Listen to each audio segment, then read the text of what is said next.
তাই তো বলি একটা আলুর চটনি বানায়ো আমার জন্য।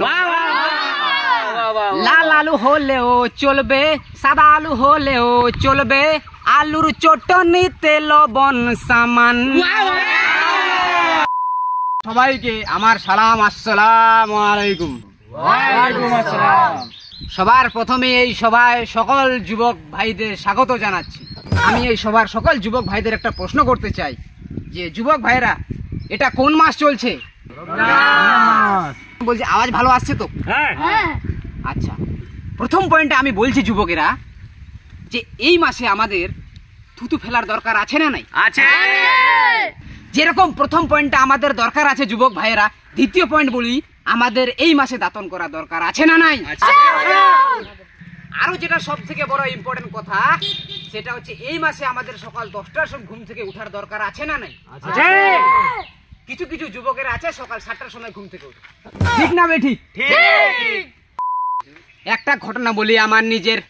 আমি সেহরি খাওয়ার জন্য বিছানা থেকে উঠি, উঠার পরে যখন দস্তারখানায় বসি, দস্তারখানায় বসে দেখি বাবাজি ভাত গরম কিন্তু সবজিটা আছে নরম, মানে কোল্লা।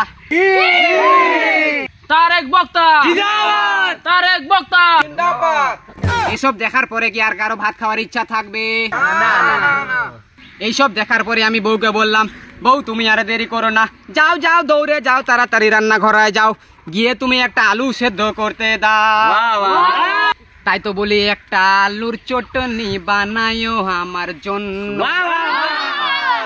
লাল আলু হলেও চলবে, সাদা আলু হলেও চলবে, আলুর চটনিতে লবণ সামান্য।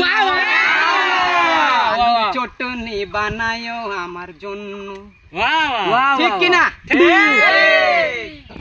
যুবক ভাইয়েরা, এই রমজান মাসে রোজার ইফতারের দাওয়াত পাইলে দেখা যায় ঠিক মতো খেজুর নাই, তরমুজ নাই, দ্বিতীয়বার মুড়িটুকু নেওয়ার সুযোগ নাই, শুধু ঘন্ট দিয়ে পার। এইসব লোক মিলাদ কুরবানি পারাতে করে কেন? এইসব সমাজ থেকে আমাদের বাঁচার দরকার আছে না না?